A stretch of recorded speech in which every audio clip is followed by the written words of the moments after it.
Welcome to Cars Retro Reviews. I've got an idea for a movie, and it's a romance movie. I'll just pitch it to you real quick. So it's about these two people who want to come together, but society's holding them back, and the movie really deals with that theme. And they want to be together. It's like being the Christians and the Protestants, you know? Like, they want to come together, but society holds them back. And the movie is called I Want to Fuck You in the Face with a Branding Iron. It'll be released by Disney. I can't see how this could fail, really. I mean, let's think about this, right? Wreck-It Ralph, Planes, Frozen, I Want to Fuck You in the Face with a Branding Iron. I mean, Disney would be crazy to pass this up. Such a great idea.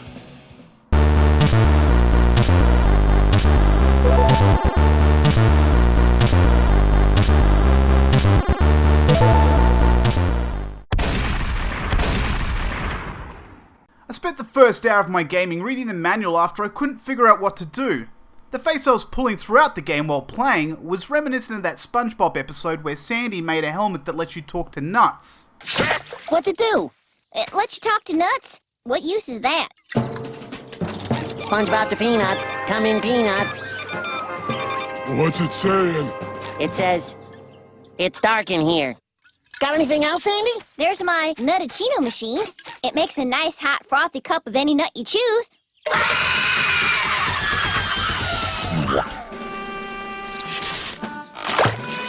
Yeah, that.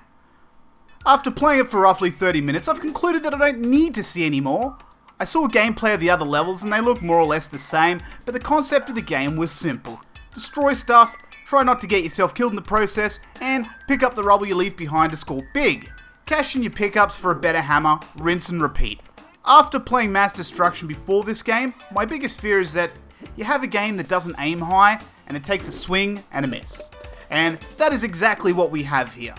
The game was developed by Rage Games and published by GT Interactive.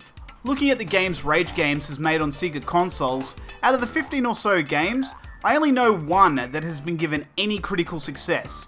And GT Interactive have done a few on the Saturn like Mortal Kombat Trilogy, Hexen and Courier Crisis. Again, there's only 2 or 3 games I know that have had any critical success out of the 10 or so. So, statistically, I didn't have high hopes for this game.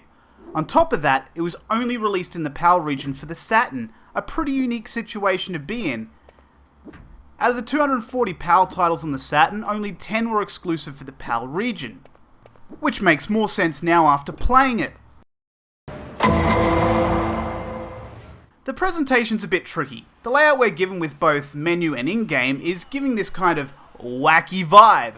Like, hey, we're crazy fun! And it's the sort of party that's thrown by someone who means well, but is either socially awkward or is a nice guy who's social death to be around. You know, the sort of guy who's 17 and he's making dad jokes. As time goes on, more people will bridge that gap when having kids at a young age is no longer this social faux pas. But it feels like it's trying to make up for something else. Like the game is too shallow or something, and we have to jazz the place up for anyone to take notice. Plus, it doesn't even look that good. The game itself has to be more over the top in order to pull this look off, and the wackiness is at tops 40 to 50%.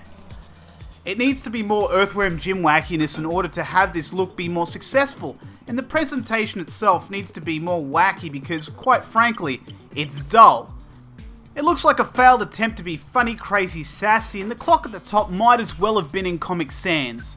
Not to mention the menus make so little sense, I needed to consult the manual. I wish I was kidding, but I wanted to play the game in arcade mode. I thought you just highlight that and press the button and go into it, right? No, you go down to guest for some reason and select that. It's a solid theme that has definitely looked better than some of the other games I've played, which would be fine if that wasn't the highlight of the game. Graphics are pretty poor. They remind me a lot of the sort of DOS game you used to play when this sort of graphic was considered advanced. It dates poorly and I have no nostalgia for games like this. There are some games from the past you wish you could keep hold on to and play forever, even to the point where you hope that they would make some new games with this kind of graphics. And then there are others where you're like, well, okay, graphics did improve for the better, even if we do have a 3-color palette. And this falls under the latter. Sound was so forgettable, I had to go back and rewatch my footage to remember what the sounds and sound effects sounded like. Once I heard the catchy jingle that would have been better placed in a hardware store advert, I turned it off. I got the point, and this is an extremely poor example of sound. Yes, the sound effects are apt, but shit, they'd wanna be. You don't want to be hitting something and then... And even then, that wouldn't be totally out of line in an Earthworm Jim game. But I shouldn't be making comparisons because one's an excellent game and the other game is trash it. Gameplay is very simple, dull, and repetitive. There is a multiplayer which is alright, but the rest of the game is too poor to recommend on multiplayer alone. The multiplayer is not amazing, it's just that it sucks less than the single player option. You control one guy who can swing a hammer in one of two ways, and one way works all the time, and the other didn't work on anything I tried. I would swing at something and it'd go right through the rock. Perhaps this is something that would become useful later on, and okay, people might think I've not given this game enough of a try, and you're right. If this was the 90s when having a large collection of games was as rare as anything positive in this game, I would have spent more time. But Carter, you can't play a game for 30 minutes, put down the controller and make a review based on that. I just did, and I've done that before with one other game that was so bad I couldn't bring myself to play it any longer.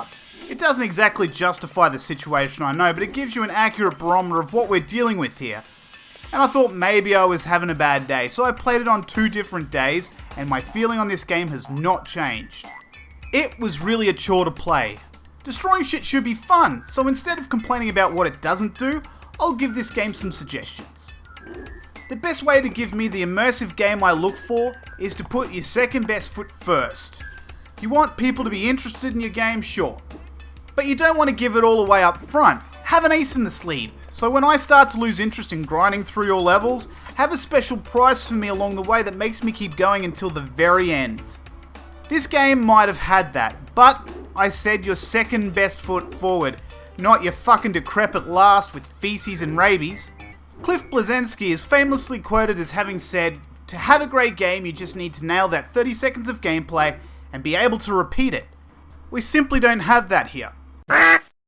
I always do lasting appeal, but can we all just agree that this is based on the fact that you like this game and you're prepared to play through it to the end plus whatever other features the game offers? If that's the case, you'll blitz through this game in 6 to 10 hours and it has multiplayer. I don't know this for a fact, but someone else who will remain nameless and has bad taste in games saw this as a good game and told me that on solid grounds. Would I recommend it? Oh god no. The single player doesn't amount to shit, and the multiplayer is alright, but not strong enough for me to recommend. There's a good reason why this game went into obscurity, and any collectors for the Saturn should pay pittance for it. Just because it's rare doesn't mean it should be worth anything. A rare piece of shit is still a piece of shit.